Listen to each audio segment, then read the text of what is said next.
Ağzımızda ötep bermесе de grafикке койгузуп, üstüne peniye kostурмай сөйтүп жагдайыбызды солар жасап берди. Мен Абай облу Семей каласында турам. 4,5 миллиондай бурун айтып 2 миллион кредит алгам, 1-2 жылдай төлөгөм, 1 жылдан артык.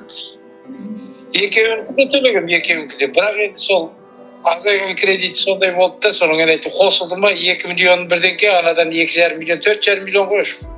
Екі банкке Home кредиттен народный.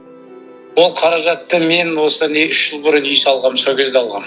Былтыр август айынан бастап просрочка болды ғой содан кейін. Жұмыс жасаймын, отбасым бар, бала шағам бар. Графика қойды, Home'ға жаңа графика қоямыз деп айтты, бірақ оны енді звондап қай күні қойылатынын оны белгілеп өзім звондап аламын. Біреуінен 105 мың, біреуінен 100 мың болады деді. Біреуін 70 мыңға түсірді, біреуін 65 мың деп отыр ғой. Соны мен. Аманат партиясына көп рахмет. Соны жасап отырғанда қыз-жігіттер, заңгерлер бәріне. Жақсы, өстіп көмектесіп тұрса халыққа жақсы болады ғой енді.